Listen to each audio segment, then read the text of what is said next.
The yellow school bus screeched to a halt outside Lincoln High School, its brakes protesting against the weight of another Monday morning. Maya Chin stepped down from the bus, her worn backpack slung over one shoulder, eyes scanning the sprawling brick building that would be her new educational battlefield.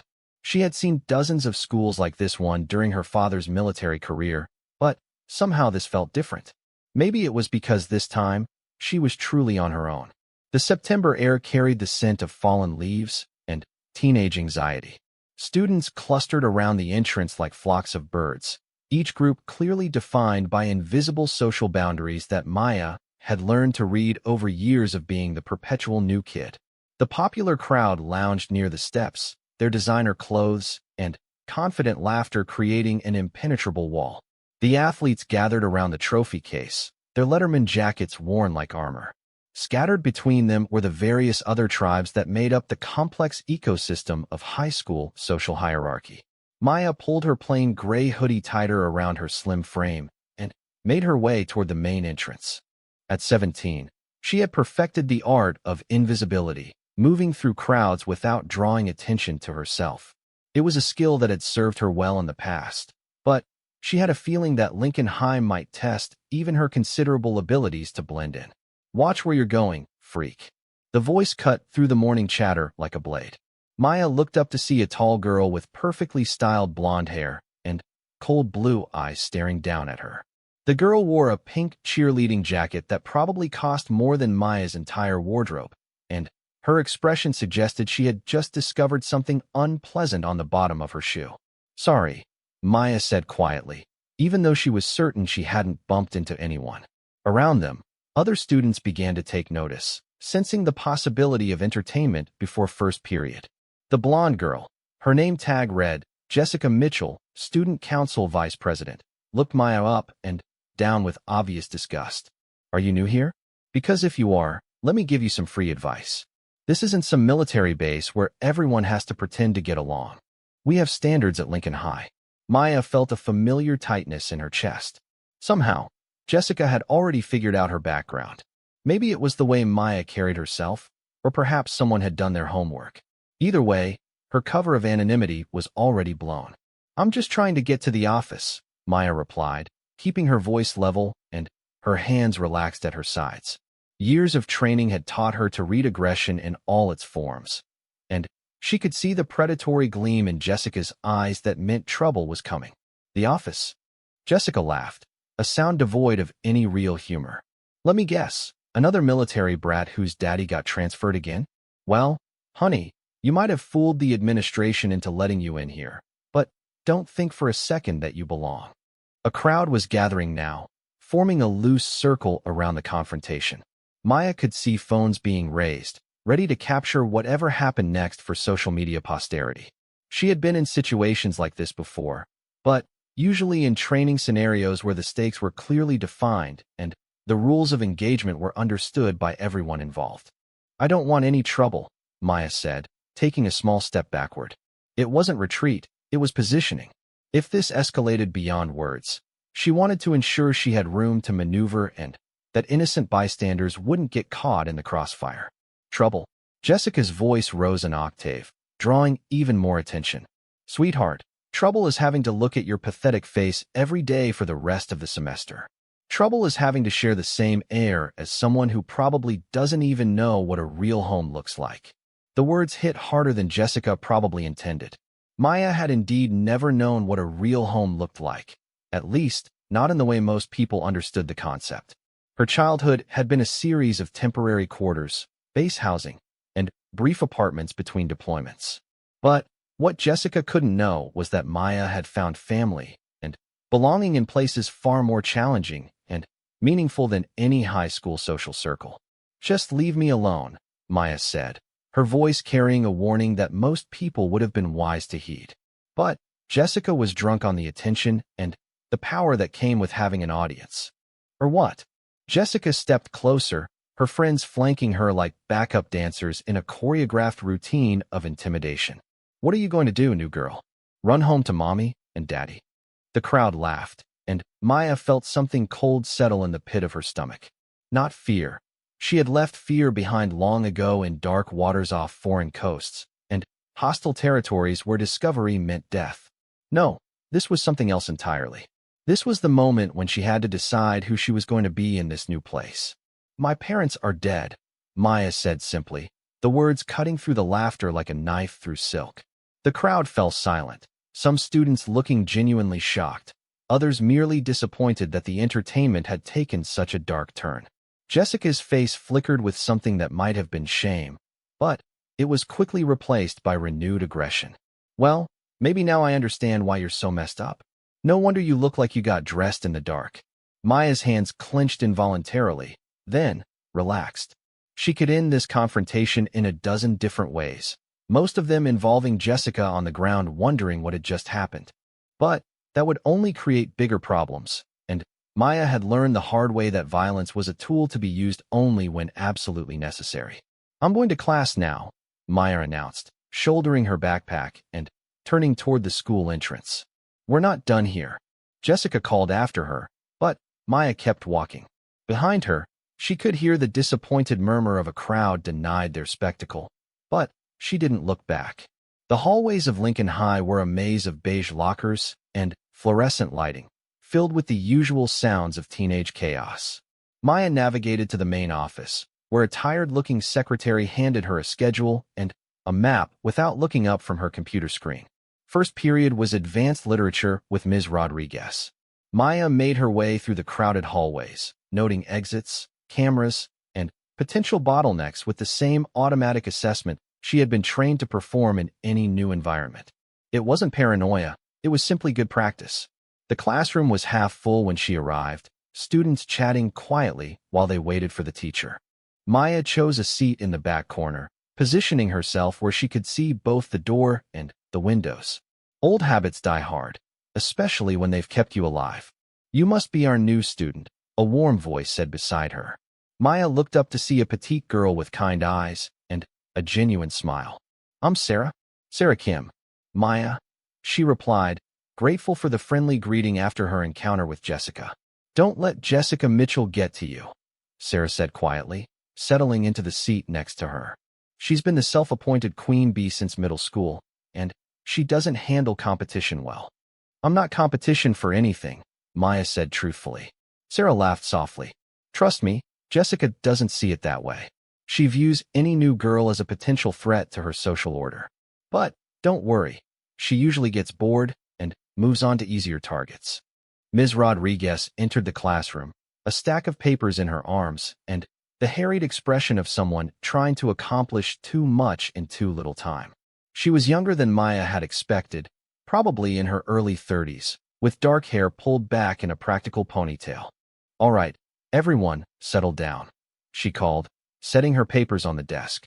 I see we have a new addition to our class. Maya-chun, would you like to introduce yourself? Maya shook her head slightly. I'd rather just get started, if that's okay. Ms. Rodriguez smiled. Absolutely. Well then, let's dive into our discussion of Hemingway's The Old Man and the Sea.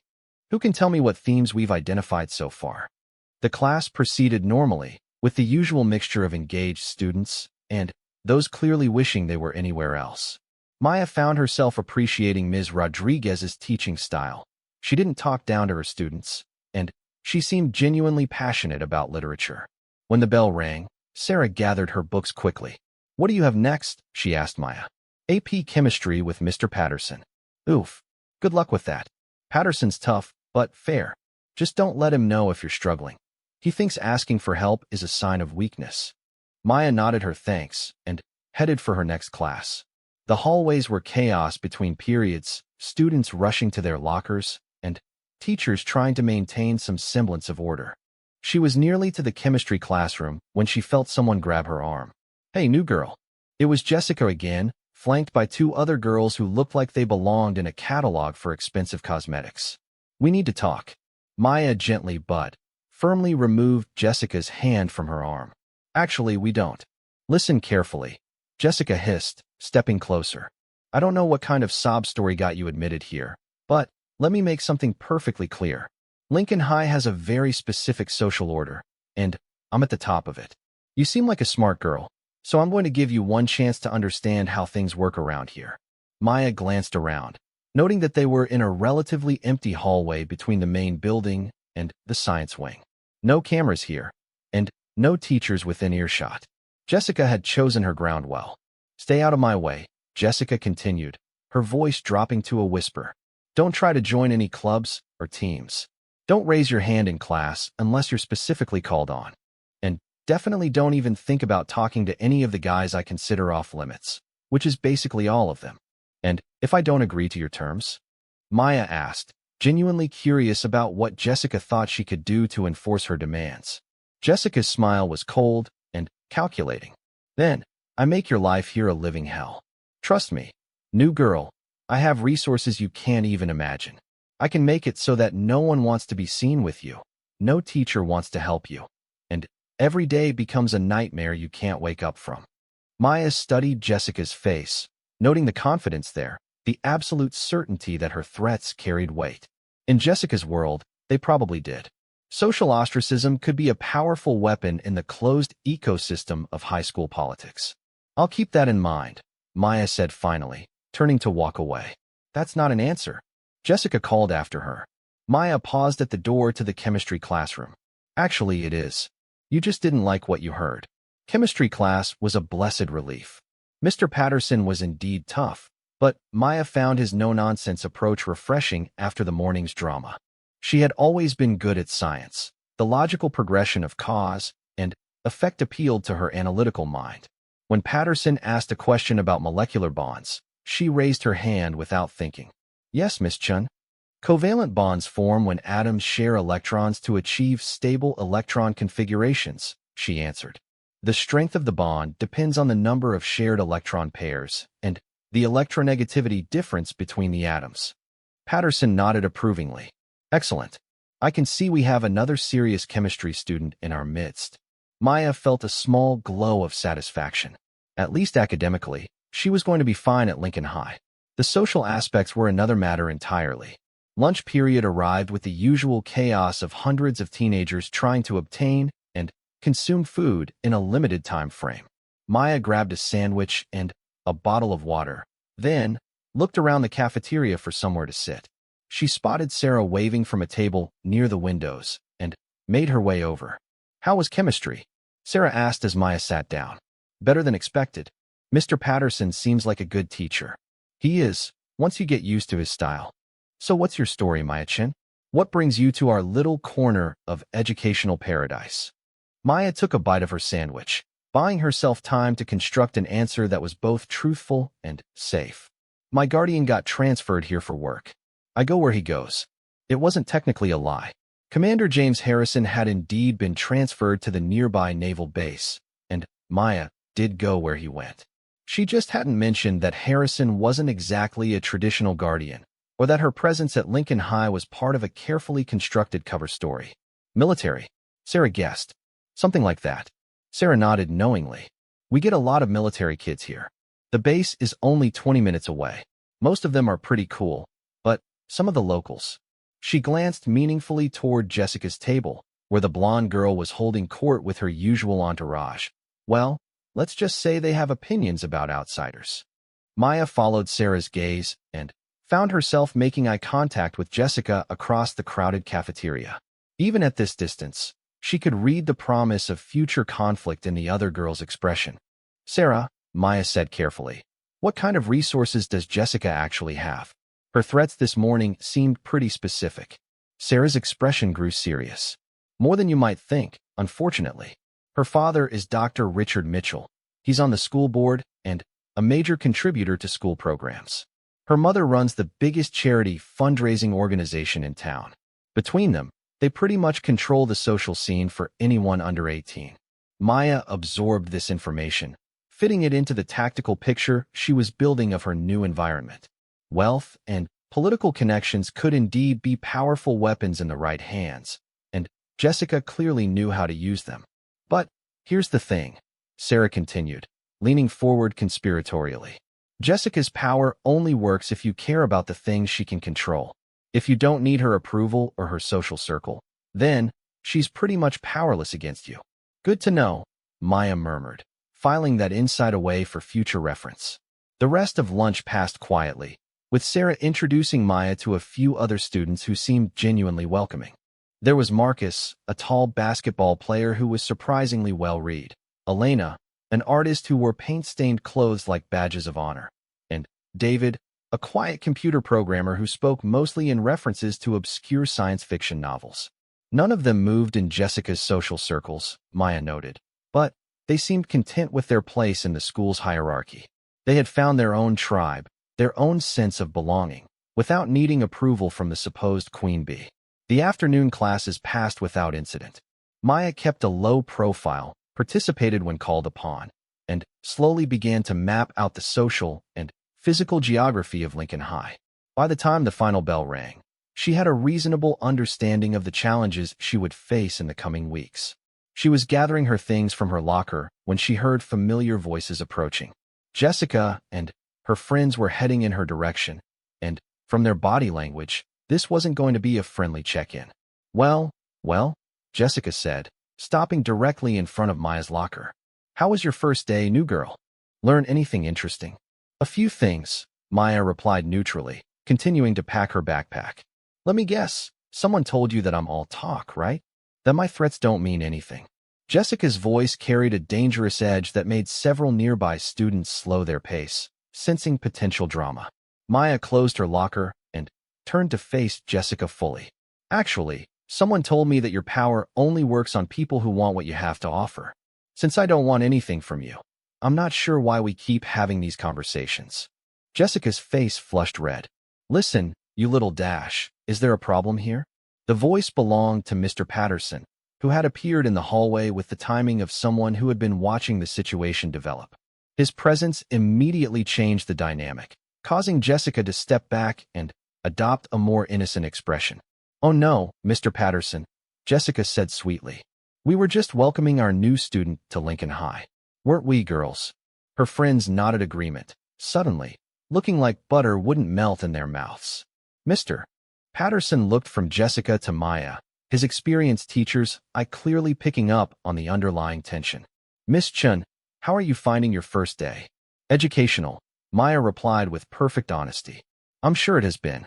Jessica, don't you have cheerleading practice to get to? Actually, yes. Come on, girls, we're going to be late. Jessica shot one last meaningful look at Maya before gliding away with her entourage. Mr. Patterson waited until they were out of earshot before speaking again. Miss Chun, I've been teaching here for 15 years, and I've seen this particular drama play out many times. If you ever need someone to talk to, my door is always open. Thank you, Mr. Patterson. I appreciate that. He nodded and walked away, leaving Maya alone in the emptying hallway. She shouldered her backpack and headed for the exit, her mind already working on the tactical problems that Jessica's hostility presented. Outside, the September afternoon was crisp and bright. Maya walked toward the bus stop, but her attention was caught by a commotion in the student parking lot. A group of students had gathered around something, their voices carrying a mixture of excitement and concern. Curiosity overrode caution, and Maya moved closer to see what was happening. In the center of the crowd, a younger student, probably a freshman, sat on the ground next to an overturned bicycle. His face was streaked with tears, and his backpack had been torn open, its contents scattered across the asphalt. Come on, Tommy, one of the older students was saying, his voice mocking. If you can't handle a little joke, maybe you should walk to school from now on. Maya recognized the older student as Brad Thompson, a linebacker on the football team who had been pointed out to her earlier as one of Jessica's on-again, off-again boyfriends. He was flanked by two other football players, all of them grinning at the younger boy's distress. Please, the freshman, Tommy, said quietly. My mom saved for months to buy me that bike. If it's broken, maybe next time you'll think twice before getting in our way, Brad replied, giving the bicycle's front wheel a vicious kick that bent the spokes even further. Maya felt something cold and familiar settle in her stomach. She had seen bullying before, in training scenarios and real-world situations, but there was something particularly vicious about this display of casual cruelty. These boys were humiliating Tommy not for any specific offense, but simply because they could. The crowd around them was doing nothing to help. Some students looked uncomfortable, but none were willing to intervene. They were all too aware of the social cost of challenging someone like Brad Thompson. Maya stepped forward. That's enough. Her voice carried clearly across the parking lot, cutting through the laughter and mockery. Brad turned to look at her, his expression shifting from amusement to annoyance. Sorry, who are you? He asked, his tone suggesting that her identity was irrelevant to him. Someone who thinks you've made your point, Maya replied evenly. Why don't you leave him alone? Brad laughed, sharing a look with his friends. Oh, this is rich. The new girl wants to play hero.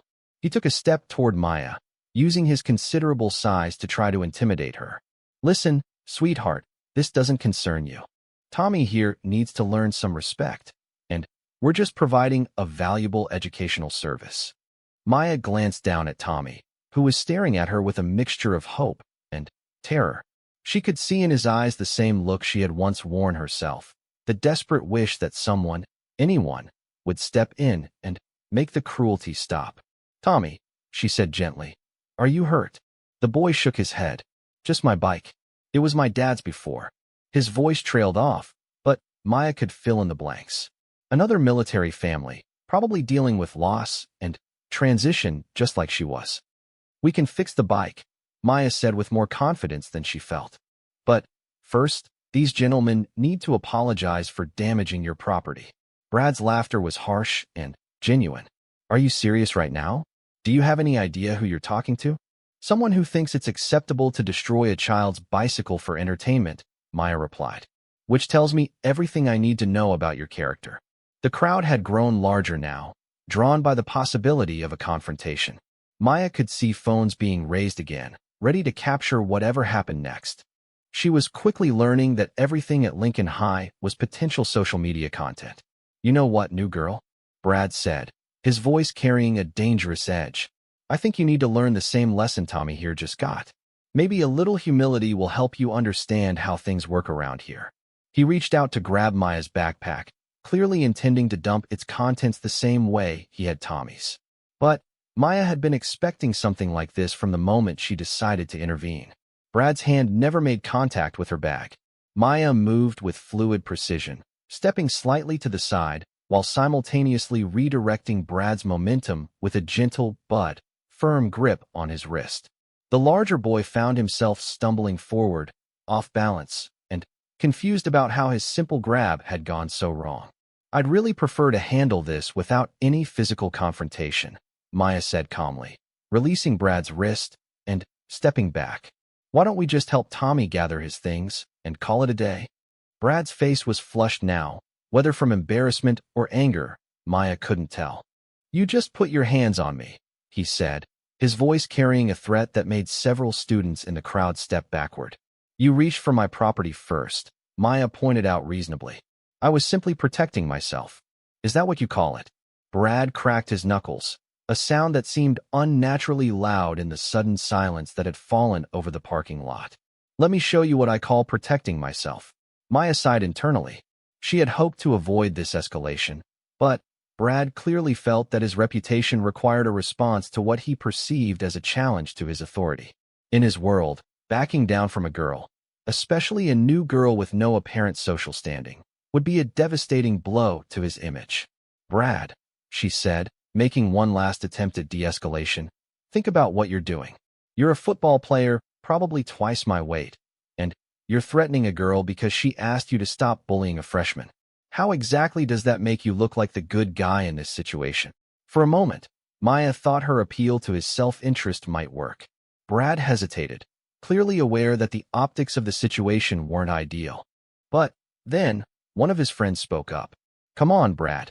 You're not going to let some random chick punk you out in front of everyone, are you? And just like that, any chance of peaceful resolution evaporated. Brad's expression hardened, and Maya could see him mentally committing to a course of action that was going to end badly for someone. You want to play tough girl? Brad said, rolling his shoulders in preparation for what he clearly thought would be a brief and decisive confrontation. Let's see how tough you really are. Brad Thompson lunged forward with all the subtlety of a freight train, his massive frame moving with the kind of aggressive confidence that had served him well on the football field. But Maya Chin was not an opposing linebacker, The student parking lot was not a carefully regulated gridiron with rules, referees, and protective equipment. Maya moved like water flowing around a stone. Brad's reaching hands found nothing but empty air as she shifted her position by mere inches, causing his momentum to carry him past her. Before he could recover his balance, Maya's foot connected lightly with his ankle in a precisely calculated tap that sent him stumbling forward into the side of a parked Honda Civic. The metallic thud of Brad's impact with the car door echoed across the parking lot, followed by a moment of stunned silence from the gathered crowd. Brad pushed himself away from the vehicle, his face flushed with embarrassment and growing anger. "You got lucky," he snarled, turning to face her again. "Let's see you try that again." Maya remained perfectly still, her hands relaxed at her sides, her breathing calm and controlled. "Brad, this doesn't have to continue. You're not hurt, your reputation is still intact, and everyone can walk away from this without any real consequences." But Brad was beyond listening to reason now. His friends were watching. His girlfriend Jessica had undoubtedly heard about this confrontation by now, and backing down from a fight with the new girl would haunt him for the rest of his high school career. In his mind, he had no choice but to escalate. "Shut up and fight me," he roared, charging forward again with even more aggression than before. This time, Maya didn't simply evade. As Brad reached for her, she stepped into his attack rather than away from it, her small frame slipping inside his guard like a dancer moving to unheard music. Her right hand found his wrist while her left pressed against his elbow, and suddenly, Brad found himself airborne. The throw was textbook judo, clean, efficient, and completely devastating to someone who had never experienced anything like it. Brad hit the asphalt with a bone-jarring impact that knocked the wind out of his lungs and left him staring up at the afternoon sky with a dazed expression. The crowd erupted in excited chatter, phones capturing every angle of Brad Thompson's humiliation. Maya could already imagine the headlines that would spread through the school's social media network. "New girl destroys football star. Brad Thompson gets schooled by mystery student. Lincoln High's toughest player taken down in seconds." Maya extended her hand to help Brad up, but he slapped it away and rolled to his feet on his own. His jersey was torn, his pride was shattered, and his eyes burned with the kind of rage that came from having your worldview fundamentally challenged in the most public way possible. "I'm going to destroy you," he whispered, his voice carrying a promise of retaliation that made several nearby students take another step backward. "No," Maya said quietly, "you're not."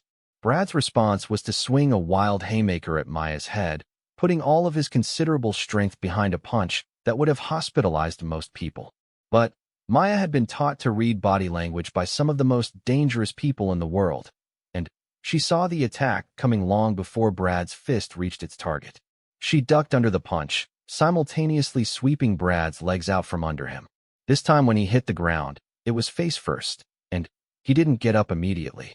When he finally rolled over, his nose was bleeding, and his eyes had the glassy look of someone who had just discovered that the world was a far more complicated place than he had previously believed. "Stay down," Maya advised, her tone carrying the kind of authority that comes from absolute confidence in one's abilities. "This is over." Brad looked around the parking lot, taking in the sea of faces staring down at him with a mixture of shock, amusement, and newfound respect for the quiet new girl who had just dismantled Lincoln High's toughest student. The phones were still rolling, capturing his humiliation for posterity. "How?" he asked, the question directed as much at the universe as at Maya. "Physics," she replied simply, "and about 12 years of training." She turned away from Brad and knelt beside Tommy, who was still sitting on the ground clutching his damaged backpack. The younger boy looked at her with the kind of awe usually reserved for superheroes and professional athletes. "Are you okay?" Maya asked gently. Tommy nodded wordlessly, still too overwhelmed by what he had just witnessed to form coherent sentences. "Let me look at your bike," Maya said, moving to examine the damaged bicycle. The front wheel was badly bent, and the chain had come off its track. "It's not as bad as it looks. We can fix this." She spent the next few minutes working on the bicycle while the crowd slowly dispersed. Most students were eager to spread the news of what they had just witnessed, while others lingered to get a closer look at the girl who had just redefined the social hierarchy of Lincoln High with a few simple movements. Brad eventually picked himself up and walked away without another word, followed by his friends who seemed unsure whether to check on him or pretend they had never seen what just happened. Maya suspected that this encounter would mark the beginning of a very different kind of attention than she had been hoping to avoid. As she worked on straightening the bicycle's front wheel, Maya became aware of someone approaching from behind. She turned to see Jessica Mitchell standing a few feet away, her expression unreadable. "That was quite a show," Jessica said, her voice carefully neutral. "It didn't have to happen," Maya replied, continuing her work on the bike. "Brad Thompson has been the toughest guy in school since sophomore year. Football scholarship to state, bench press record, the whole package. And you just made him look like a little kid having a tantrum." Maya straightened up and faced Jessica fully. "Is there a point to this conversation?" Jessica studied her for a long moment, clearly reassessing everything she thought she knew about the new girl. "Who are you, really? Just someone who doesn't like bullies." "Bullshit." Jessica stepped closer, lowering her voice. "Normal 17-year-old girls don't move like that. Normal teenagers don't take down guys twice their size without breaking a sweat. So I'll ask again, who are you?" Maya considered her options. She could continue to deflect, maintain her cover story, and hope that Jessica would eventually lose interest. Or she could give the other girl just enough truth to satisfy her curiosity without revealing anything that could compromise her mission. "I grew up around military people," Maya said finally. "You pick up things." "What kind of things?" "The kind that help you survive in hostile environments." Jessica processed this information, clearly trying to fit it into her understanding of the world. "And you consider Lincoln High a hostile environment?" Maya gestured toward Tommy, who was now tentatively testing his repaired bicycle. "Ask him." For a moment, Jessica's carefully constructed mask slipped, and Maya caught a glimpse of something that might have been genuine shame. But it was quickly replaced by the calculating expression that seemed to be Jessica's default setting. "This changes things," Jessica said quietly. "How so?" "Brad Thompson was my nuclear option. If I wanted someone to go away, I'd sick Brad on them. And that would be the end of the problem. But that's not going to work with you, is it?" Maya shook her head. "No, it's not." Jessica was quiet for a long moment, clearly working through the implications of this new reality. "You know, there are other ways to make someone's life difficult. Ways that don't involve physical confrontation." "I'm sure there are," Maya agreed. "But before you start planning whatever campaign of psychological warfare you're considering, you might want to ask yourself if it's really worth the effort." Meaning? Meaning that I'm not interested in your social circle, your boyfriend, or your position as queen of the high school. I just want to get through the school year without any unnecessary drama. If you can accept that, then we don't have to be enemies." Jessica laughed, but there was no humor in it. "You really don't get it, do you?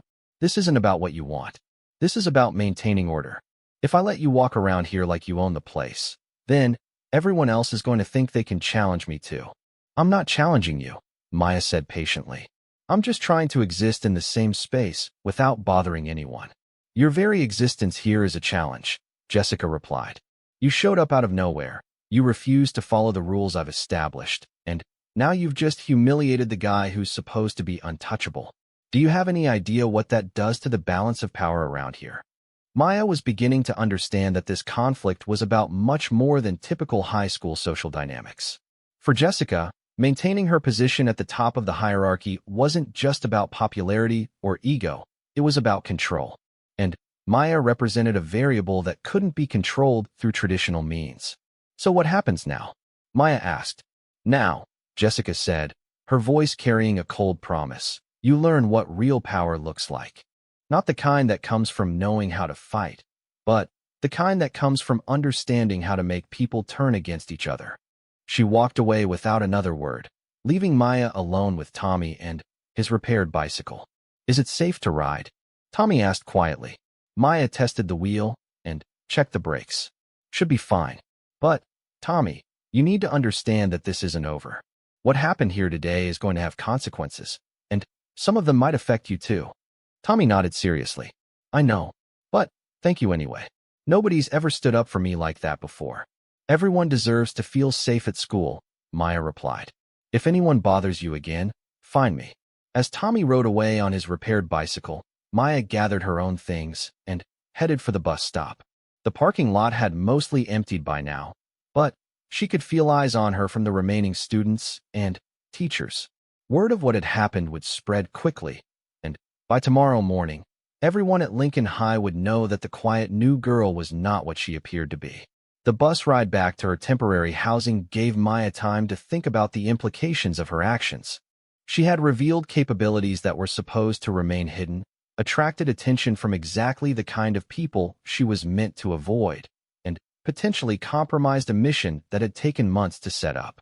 But, as she replayed the scene in her mind, she couldn't bring herself to regret intervening.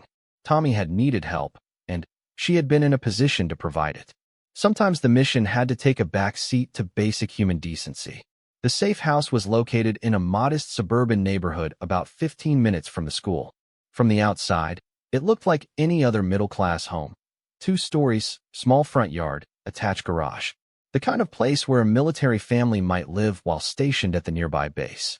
Maya let herself in through the front door and immediately noticed that she wasn't alone. Commander Harrison's jacket was hanging by the entrance, and she could hear the familiar sound of him working on his laptop in the kitchen. "How was your first day?" he called as she entered. "Eventful," Maya replied, setting down her backpack and joining him at the kitchen table. Commander James Harrison was in his early 40s, with graying hair and the kind of alert expression that marked him as career military intelligence. He had been Maya's handler for the past 2 years, ever since her previous guardian had been killed in a training accident that definitely hadn't been an accident. Harrison looked up from his computer screen and studied Maya's face. "Define eventful." Maya gave him a complete rundown of the day's events, from her initial encounter with Jessica to the confrontation in the parking lot. Harrison listened without interruption, occasionally making notes on a legal pad. "So you've blown your cover in less than 8 hours, he said when she finished. "I revealed some capabilities, but my fundamental cover story is still intact. As far as anyone knows, I'm still just a military brat with some self-defense training." Harrison was quiet for a moment, clearly running through the same tactical calculations that Maya had been considering. "The mission parameters haven't changed," he said finally. "We still need you embedded at Lincoln High, and we still need you to maintain your cover as a normal student. That's going to be more difficult now. Jessica Mitchell isn't going to let this go, and she has resources that could make things complicated." "How so?" Maya explained what Sarah had told her about the Mitchell family's connections to the school board and local political establishment. "She can't touch me physically, but she can make my academic and social life very difficult. Can you handle it?" "The question isn't whether I can handle it. The question is whether I should handle it in a way that maintains the mission or in a way that eliminates the threat permanently." Harrison gave her a sharp look. "Maya, you're talking about high school social politics, not enemy combatants. Jessica Mitchell views me as an enemy combatant. The only difference is the weapons we're allowed to use." "The difference," Harrison said firmly, "is that these are civilians. American teenagers living normal lives in a peaceful suburban community.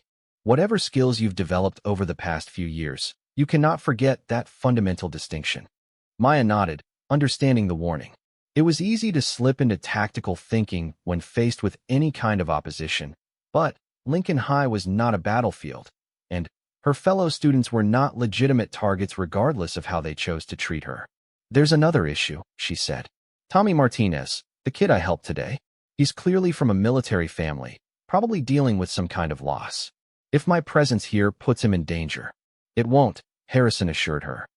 "Your mission is completely separate from anything involving other military dependents. Tommy Martinez is not a factor in our operational planning." Maya felt some relief at this confirmation. One of her greatest fears was that her undercover work might somehow endanger innocent people who happened to be in the wrong place at the wrong time. "What about Brad Thompson? He's not going to forget what happened today." "What about him?" Harrison asked. "He picked a fight with someone who was better trained than he expected. That's not exactly a national security incident, but it establishes a pattern. If I keep having to defend myself against physical confrontations, people are going to start asking questions about where I learned my skills." Harrison considered this. Then, Maybe it's time to establish a more detailed backstory. Something that explains your capabilities without revealing their true nature. What did you have in mind? Your parents were both military. Your father was special forces, killed in action when you were 12. Your mother was a martial arts instructor who trained military personnel. She died in a car accident 2 years ago. And you've been living with me, your father's former commanding officer, ever since. Maya worked through the implications of this cover story. It would explain her combat training, her comfort around military personnel, and her somewhat unusual maturity level. It would also provide a tragic backstory that might generate sympathy rather than suspicion. It's plausible, she admitted. And it has the advantage of being mostly true. Harrison's expression softened slightly. I know this isn't easy for you, Maya. Being undercover in a high school environment while dealing with typical teenage social dynamics. But the intelligence we're gathering here could prevent a significant terrorist attack. The target is planning to use Lincoln High as a staging area, and we need someone on the inside who can identify and neutralize the threat when it emerges. Maya nodded. She understood the stakes, and she understood her role. But that didn't make it any less challenging to navigate the complex social landscape of adolescent relationships while maintaining the kind of operational security that her mission required. There's one more thing, Harrison continued. Our surveillance indicates that the target may try to recruit local students to assist with the operation. Young people who feel marginalized or angry, who might be susceptible to extremist ideology. Like Tommy Martinez? Possibly. Or like Brad Thompson. After today's humiliation, failure, and public embarrassment can make people vulnerable to radicalization. Maya felt a chill run down her spine. The idea that her actions might have inadvertently created a potential security risk was deeply troubling. Are you saying I should have let Brad beat up Tommy to avoid making him angry? I'm saying that every action has consequences, and in this environment, those consequences could extend far beyond normal high school drama. They spent the next hour going over operational protocols and communication procedures. Maya would maintain her cover as a normal student while keeping her eyes open for any signs of suspicious activity. She would report any potential threats through encrypted channels, and she would avoid any actions that might compromise her position or endanger other students. As the evening wore on, Maya found herself thinking about the challenges that awaited her. Jessica Mitchell had declared war using weapons of social manipulation and institutional influence. Brad Thompson would be looking for revenge using methods that might be physical, psychological, or both. And somewhere in the background, a genuine terrorist threat was developing that could put everyone at Lincoln High in danger. But there were also potential allies. Sarah Kim seemed like a genuinely good person who might provide valuable insights into the school's social dynamics. Tommy Martinez had already demonstrated loyalty and gratitude that could be useful if the situation escalated. Even Mr. Patterson had shown a willingness to intervene when he saw bullying behavior. The next morning arrived gray and drizzly, matching Maya's mood as she prepared for her second day at Lincoln High. She chose her clothes carefully, jeans and a simple sweater that wouldn't draw attention but also wouldn't restrict her movement if things got physical again. The bus ride to school was quiet, with most students absorbed in their phones or catching up on homework they should have completed the night before.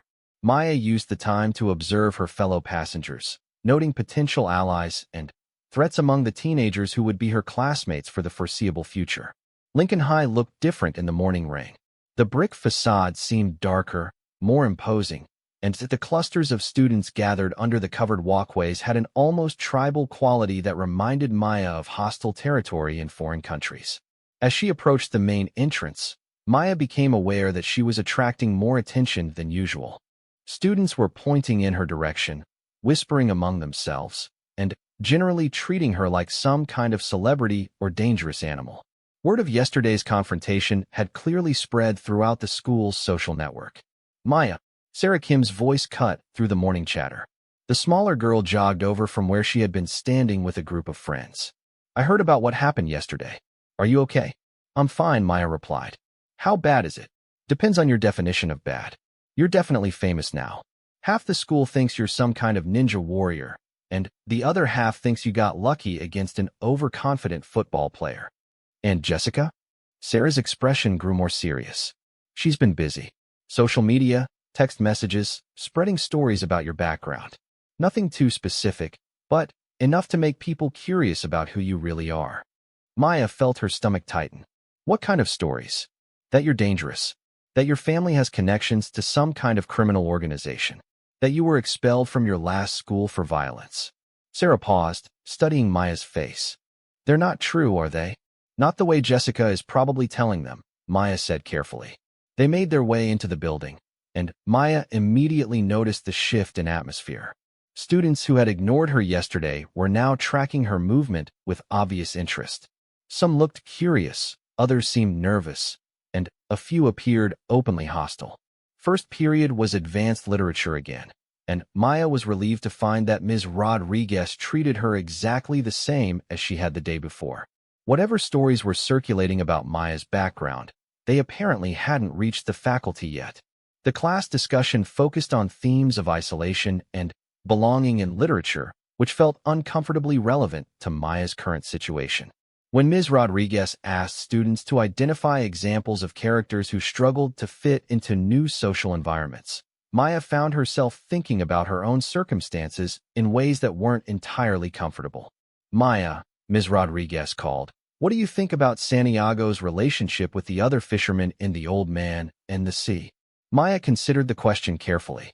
Santiago is respected for his skill, but he's also isolated because his experience and capabilities set him apart from his peers. He wants to belong to the community, but he can't deny who he is or what he's capable of. Excellent observation. Do you think his isolation is self-imposed or externally created? Both, Maya replied. He makes choices that separate him from others, but the community also treats him differently because they don't understand him. Ms. Rodriguez nodded approvingly. That's a very mature reading of the text. Literature often explores the tension between individual identity and social belonging. As class ended, Maya realized that their discussion had attracted more attention than usual from her fellow students.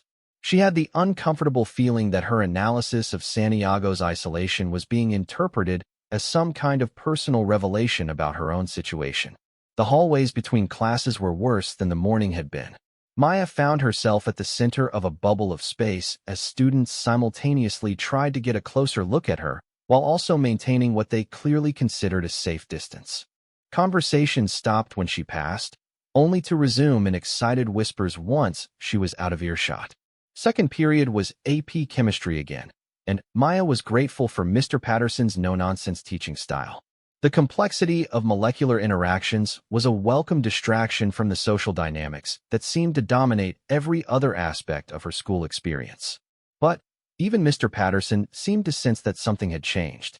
When he called on Maya to answer a question about chemical bonds, she noticed that his tone was slightly different, still professional, but carrying an undercurrent of curiosity that hadn't been there before. Miss Chun, he said after class as students filed out, might I have a word? Maya approached his desk, maintaining the respectful demeanor that was expected of students while also preparing herself for whatever questions he might ask. I understand there was some excitement in the parking lot yesterday, he began. Nothing I couldn't handle, Maya replied neutrally. I'm sure. But I want you to know that if you're having difficulties adjusting to Lincoln High, there are resources available. Counselors, administrators, teachers who are willing to help. Maya appreciated the offer, but she also recognized it as a fishing expedition. Mr. Patterson was trying to determine whether she represented a threat to the safe learning environment he was trying to maintain. Thank you, Mr. Patterson. I'll keep that in mind. He studied her for a moment longer.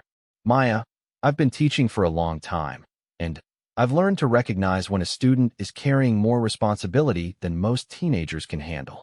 If there's anything you need to talk about, anything at all, my door is always open. I appreciate that, sir.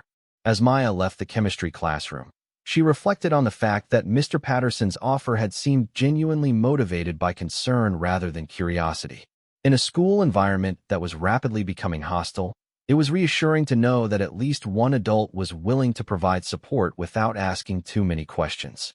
Lunch period arrived with its usual chaos, but Maya noticed that the social Maya approached the table slowly, every instinct telling her that she was walking into a carefully orchestrated trap. Jessica's positioning near Sarah and The others was no accident.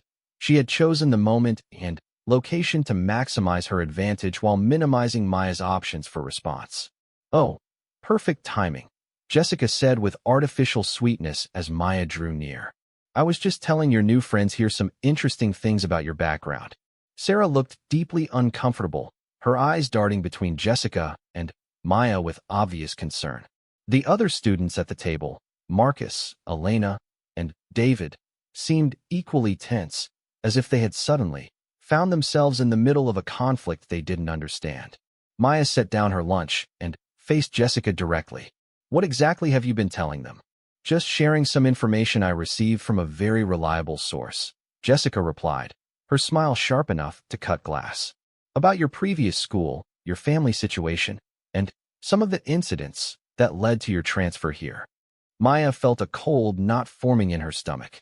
Whatever story Jessica had constructed, it was clearly designed to isolate Maya from the few genuine connections she had started to build at Lincoln High. "Sarah," Maya said quietly, "what did she tell you?" Sarah looked miserable. "She said that you were expelled from your last school for seriously injuring another student, that your parents died in some kind of criminal investigation, that you're only here because the military is trying to keep you out of juvenile detention." The lies were clever in their construction, Maya realized. They contained just enough elements of truth, military background, deceased parents, unusual circumstances, to be believable while painting her as dangerous and potentially criminal. "And you believed her?"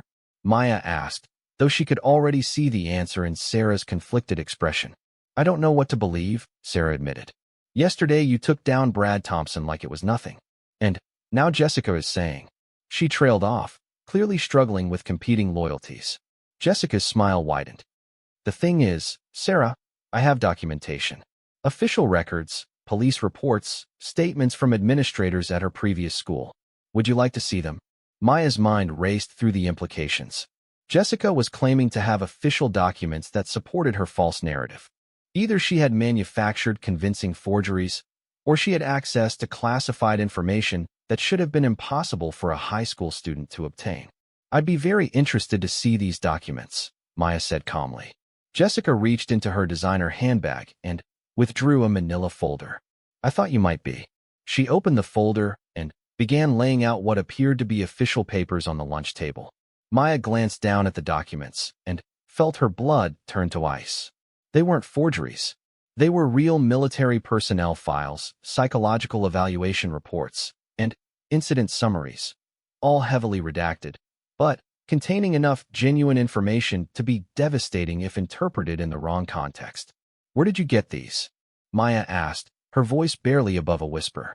"Let's just say that my family has connections in many different places," Jessica replied smugly, "including some very interesting government databases." The documents told a story that was technically accurate, but completely misleading. They described a minor who had been involved in multiple violent incidents and who had demonstrated capabilities consistent with advanced combat training. They mentioned psychological trauma related to the violent deaths of both parents and ongoing concerns about behavioral stability and potential for escalation. What they didn't mention was that the violent incidents had been training exercises and legitimate self-defense situations. They didn't explain that the advanced combat training was part of a classified military program, and they completely omitted the context that made Maya a protector rather than a threat. But to a group of teenagers reading these documents in a high school cafeteria, Maya looked like exactly the kind of dangerous individual that Jessica had painted her to be. "This is unreal," Marcus said, staring at the papers with obvious shock. "Maya, is this stuff true?" Maya looked around the table at faces that had been friendly just minutes earlier. Now she saw suspicion, fear, and the kind of uncertainty that comes from realizing you don't know someone as well as you thought you did. "It's complicated," she said finally. "Complicated how?" Elena asked, her voice carrying a note of betrayal. "Are you dangerous or not?" "Everyone is dangerous under the right circumstances," Maya replied. "The question is what kind of circumstances bring out that danger." Jessica laughed delightedly. "Oh, that's rich. Listen to her. She can't even deny it." "Sarah, honey, do you really want to be friends with someone who talks about danger like it's a normal part of teenage life?" Sarah was staring at the documents with a stricken expression. Maya, these papers say you hospitalized someone. They say you're under psychological evaluation for violent tendencies. The context isn't what you think, Maya said. But she could see that her words were having little impact. The official-looking documents carried more weight than her protestations of innocence. Context. Jessica's voice rose just enough to attract attention from nearby tables. What context could possibly justify putting another student in the hospital? Maya realized that anything she said in her own defense would either sound like lies or would require her to reveal classified information that could compromise her mission and endanger other people. Jessica had maneuvered her into a position where silence looked like guilt and explanation was impossible. You know what? Maya said, gathering her things. Believe whatever you want to believe.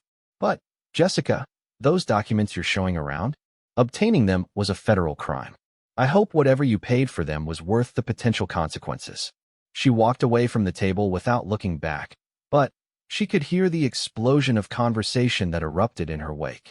By the end of lunch period, every student in the cafeteria would have heard about the mysterious documents that proved the new girl was some kind of dangerous criminal. Maya found herself in the library, seeking refuge among the stacks of books where she could think without being observed. But, even here, she could feel the weight of curious stares from students who had heard the rumors and wanted to see the notorious Maya-chan for themselves.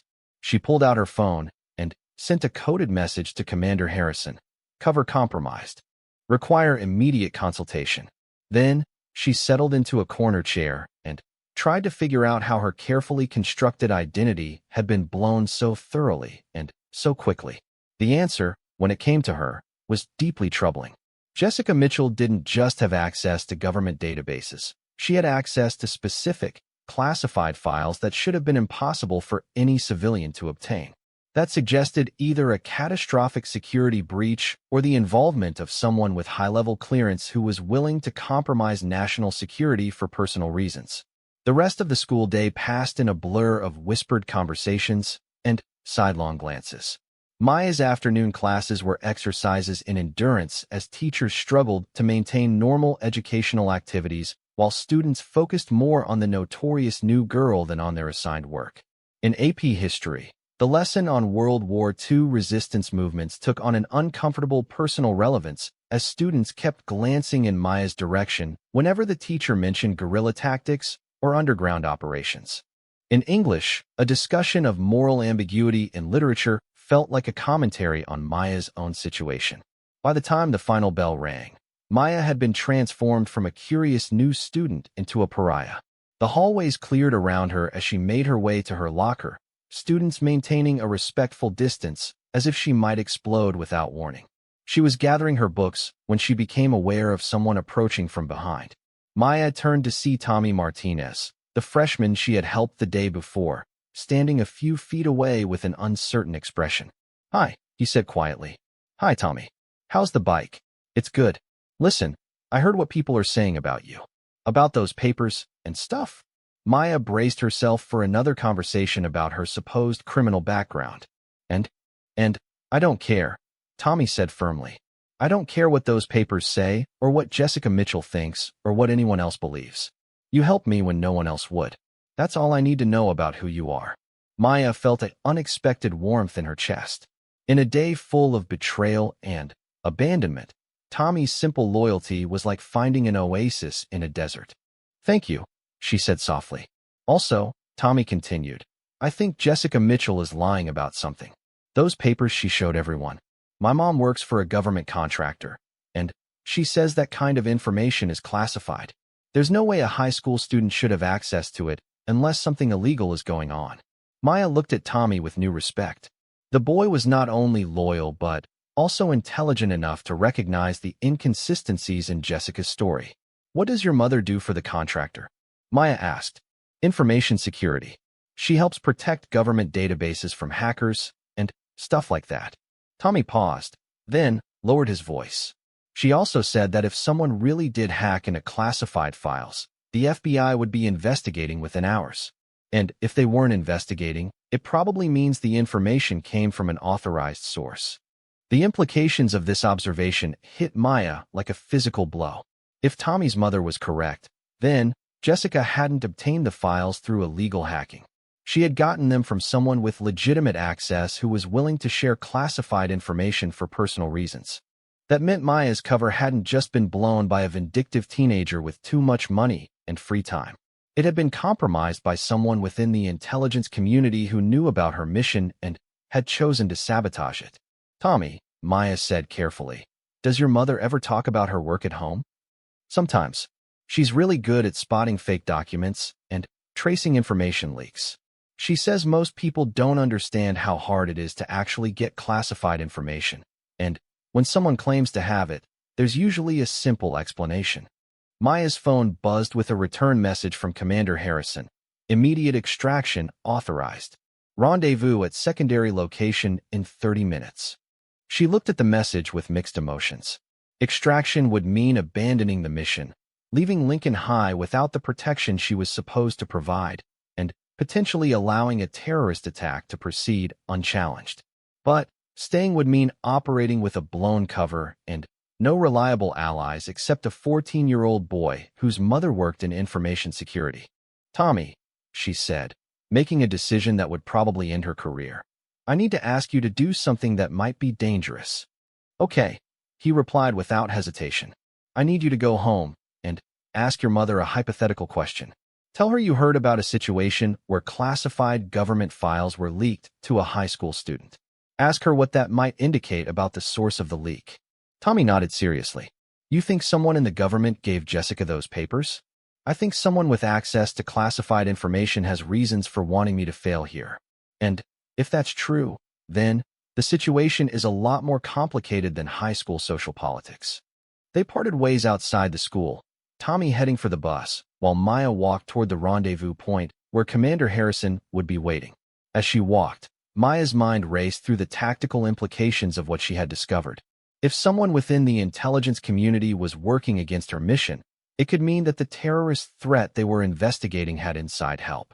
It could mean that her cover identity had been compromised from the beginning, and that her assignment to Lincoln High was part of a larger operation designed to fail. Or it could mean something even worse, that the threat they were supposed to be investigating was coming from within the intelligence community itself, and that Maya had been placed at Lincoln High not to prevent an attack, but to serve as a convenient scapegoat when it occurred. The secondary rendezvous point was a small park about a mile from the school. Maya found Commander Harrison sitting on a bench near the playground, looking like any other adult waiting to pick up a child from school. But she could see the tension in his posture and the way his eyes constantly scanned their surroundings. Report, he said as she sat down beside him. Maya gave him a complete rundown of the day's events, emphasizing the classified nature of the documents Jessica had displayed and Tommy's mother's observations about information security protocols. Harrison listened without interruption, his expression growing increasingly grim as Maya described the specifics of what Jessica had revealed. Those files, he said when she finished, were supposed to be accessible only to individuals with clearance level 7 or above. How many people have that kind of clearance? In relation to your mission? Maybe a dozen. All of them people I've worked with for years. People I trust with my life. Maya absorbed this information. So either one of your most trusted colleagues is working against us, or there's been a security breach that goes far beyond high school social drama. There's a third possibility, Harrison said quietly. This could be a test. A test of what? Your ability to maintain operational security under extreme pressure. Your capacity to continue the mission even when your cover is compromised. Your willingness to prioritize the objective over your personal safety. Maya stared at him. You're saying this could all be deliberate? That you set up my cover to be blown as some kind of training exercise? I'm saying it's possible. The intelligence community has been known to create elaborate scenarios to test their operatives' capabilities. Maya felt a surge of anger that she struggled to control. And if it's not a test? If there really is a mole in the intelligence community who's working with the terrorists we're supposed to be investigating, then we proceed with the assumption that we're operating in hostile territory with no backup and no reliable intelligence. And you go back to Lincoln High tomorrow and continue the mission with a blown cover and no allies. with the knowledge that you're the only thing standing between innocent students and a potential terrorist attack. Maya, I know this isn't what you signed up for when you agreed to this assignment, but sometimes the mission becomes more important than the operative. Maya looked around the peaceful park, watching normal families enjoy a pleasant afternoon with their children. None of them had any idea that their safety might depend on a 17-year-old girl's ability to navigate high school politics while hunting terrorists. If I go back, she said finally, I'm going to need support. Real support, not just monitoring and extraction protocols. What did you have in mind? Tommy Martinez. His mother works in information security, and he's already demonstrated loyalty. If I'm going to operate with a blown cover, I need someone on the inside who can provide intelligence and early warning. Harrison frowned. He's a civilian, a child.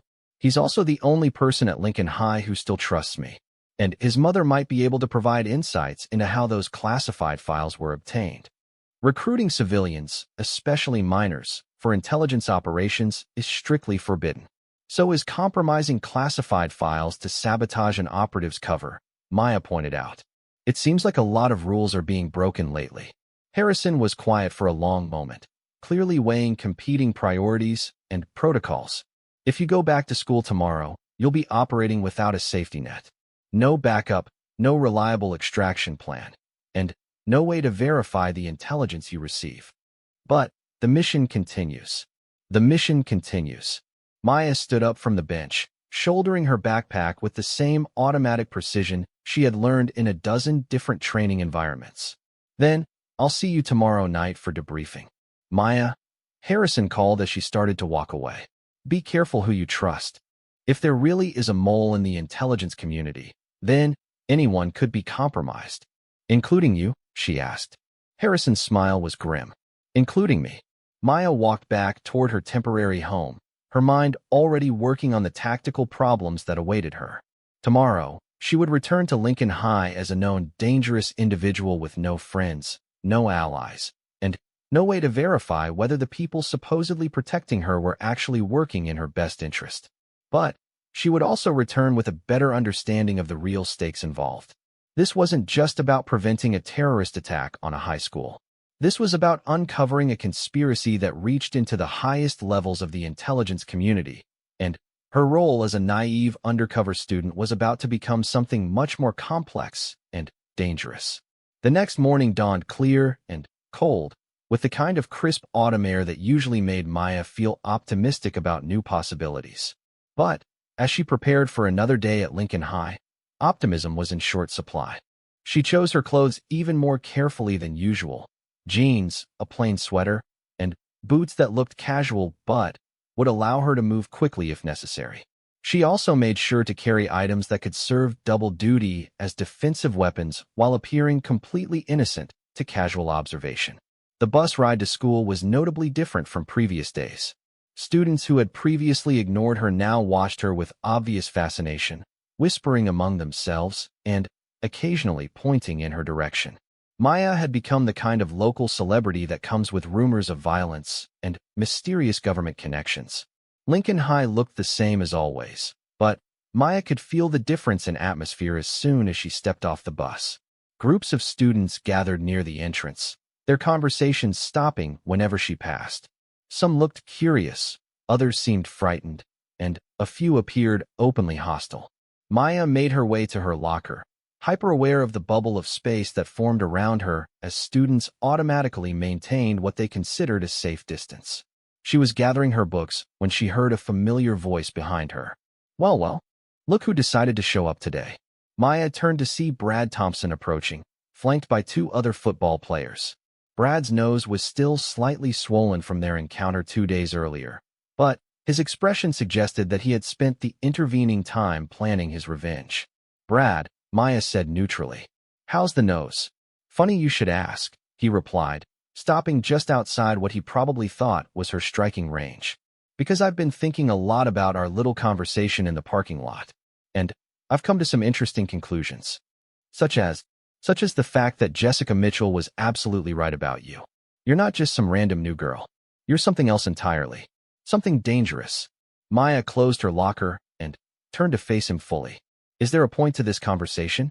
The point, Brad said, his voice carrying the kind of cold anger that comes from humiliation and wounded pride, is that dangerous people don't belong in a school full of innocent kids. The point is that whatever twisted training made you capable of what you did to me, it has no place at Lincoln High. And what do you propose to do about it? Brad's smile was ugly. I propose to make sure that everyone understands exactly what kind of threat you represent. I propose to document every suspicious thing you do, every threatening gesture you make, every time you so much as look at another student the wrong way. He pulled out his phone and aimed its camera at Maya. Starting right now, say hello to the internet, psycho girl. Maya realized that Brad was attempting to create a narrative where she appeared threatening and unstable, using her own reactions against her. If she responded aggressively to his provocation, he would have video evidence to support claims that she was dangerous. If she ignored him, he would interpret it as an admission of guilt. You have the right to record me in a public space, Maya said calmly, looking directly into the camera. But you should understand that recording someone without their consent, especially with intent to harass or intimidate, can be considered stalking under state law. Are you threatening me? Brad asked, clearly hoping she would say something that could be taken out of context. I'm informing you of the legal implications of your actions. If you want to record me, that's your choice. But if you use that recording to spread false information or to harass me, there will be consequences. Brad lowered his phone, clearly frustrated that Maya hadn't given him the kind of explosive reaction he had been hoping for. This isn't over, he muttered. I never thought it was, Maya replied, shouldering her backpack and heading for first period. Advanced literature with Ms. Rodriguez provided a brief sanctuary from the hostile atmosphere that seemed to permeate the rest of the school. Ms. Rodriguez treated Maya exactly the same as she always had, and the class discussion of character motivation in classic literature provided a welcome intellectual challenge. But even in this relatively safe environment, Maya could feel the weight of curious stares from her fellow students. Several of them had phones out, not so discreetly recording her participation in class discussion. Maya realized that her every word and action was now being scrutinized for signs of the dangerous instability that Jessica's documents had suggested. After class, Ms. Rodriguez asked Maya to stay behind. I've been hearing some concerning rumors, the teacher said once they were alone, about your background, your previous school experiences. I want you to know that I don't put much stock in gossip, but I also want you to know that if you're dealing with difficulties adjusting to Lincoln High, there are resources available. Maya appreciated the offer, but she could also hear the underlying concern in Ms. Rodriguez's voice. Even teachers who wanted to be supportive were beginning to wonder if the new girl might represent some kind of threat. Thank you, Ms. Rodriguez. I'll keep that in mind. The rest of the morning proceeded with similar encounters. Teachers who tried to remain professional while clearly harboring doubts about Maya's presence in their classrooms.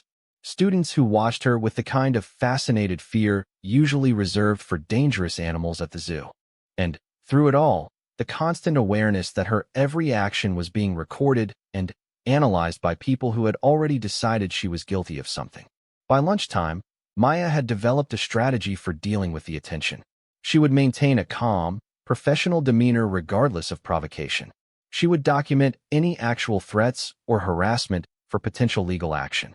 And she would continue to search for signs of the terrorist activity that was supposed to be developing somewhere within Lincoln High's student body. The cafeteria was buzzing with nervous energy when Maya entered. Students' dynamics in the cafeteria had shifted significantly since yesterday. Tables that had been occupied by mixed groups of students were now more clearly segregated along lines that seemed to relate to their attitudes toward the new girl who had taken down Brad Thompson. Maya got her usual sandwich and water, then looked around for a place to sit. Sarah was waving from their table near the windows, but Maya could see that the group looked tense. As she approached, she realized why. Jessica Mitchell was standing next to their table, flanked by three of her closest friends.